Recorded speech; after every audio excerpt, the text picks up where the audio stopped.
inflation remains at a 40-year high.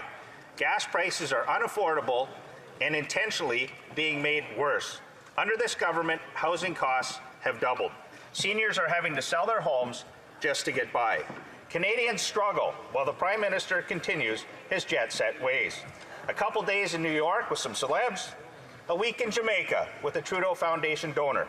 It's a good life for anyone who doesn't have a country to run.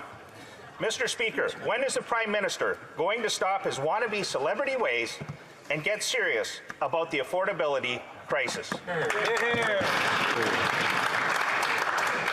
Speaker, the Conservatives continue to talk down the Canadian economy. But the reality is Canada is the best country in the world and is coping better with the challenging global economic environment than any country anywhere on the planet. Our economy grew by 2.5% in the first quarter.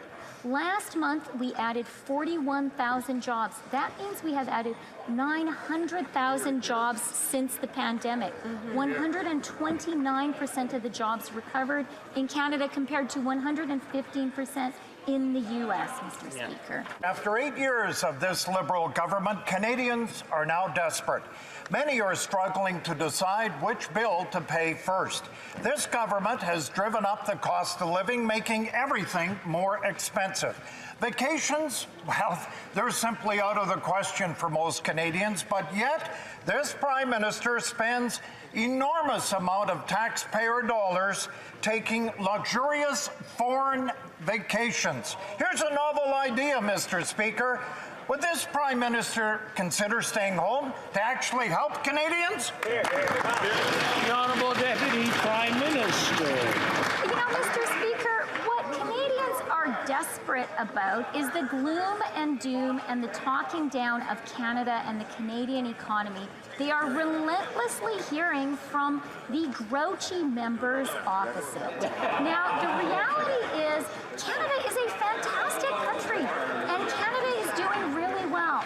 Mr. Speaker, inflation in March was 4.3%. It has been going down for 9 consecutive months, Mr. Speaker. And the Bank of Canada is forecasting it will be at 3% in the summer and below 3% by the end of the year. Canada is recovering remarkably, Mr. Speaker. If I can have your attention, please. Order. I just want to remind the honourable members, we're in Parliament, and calling each other names really doesn't help